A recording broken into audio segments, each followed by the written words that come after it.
என்ன பண்ற என்ன பண்ற ஃப்ரிட்ஜ் ஓபன் பண்ணாத ஏன் ஓபன் பண்ணாத விட்டுரு ஏன்னு கேக்குறேன். என்ன வேணும் சொல்லு நான் எடுத்து தரேன் என்ன இருக்குன்னு சொல்லி பாக்குறேன் நீ நைட் செய்யணும் இல்ல அதனால என்ன இருக்குன்னு சொல்லி பாக்குறேன் இது என்னது காலிஃப்ளவர் போட்டு காலிஃப்ளவர் சில்லி வந்து பிணைஞ்சு வச்சிருக்க எப்ப வச்சது இது இது புதன்கிழமை வச்சேன்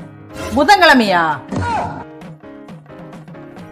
நான் செஞ்சு வறுக்கல தான் வச்சேன் அதுக்குள்ளதான் இவங்க அம்மா போன் பண்ணி சமைச்சு வச்சிருக்கேன் வா வா வா வான்னு சொன்னாங்க அதனாலதான் அப்படியே வச்சுட்டு போயிட்டேன்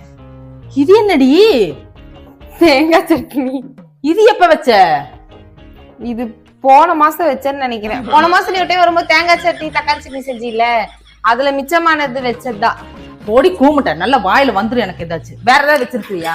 வேற ஏதாவது வச்சிருக்கிறியா அடுத்து இது என்ன இப்படி நாத்தம் அடிக்குது மாவு தோசை சுட முடியாதப்ப 2 வாரம் ஆச்சுமா 2 வாரமா ஐயோ ஆண்டவா உன்னையில என்னதான் பண்ணி தொலைறதுன்னு எனக்கே தெரிய மாட்டேங்குது அவ்வளவு கோவம் வருது எனக்கு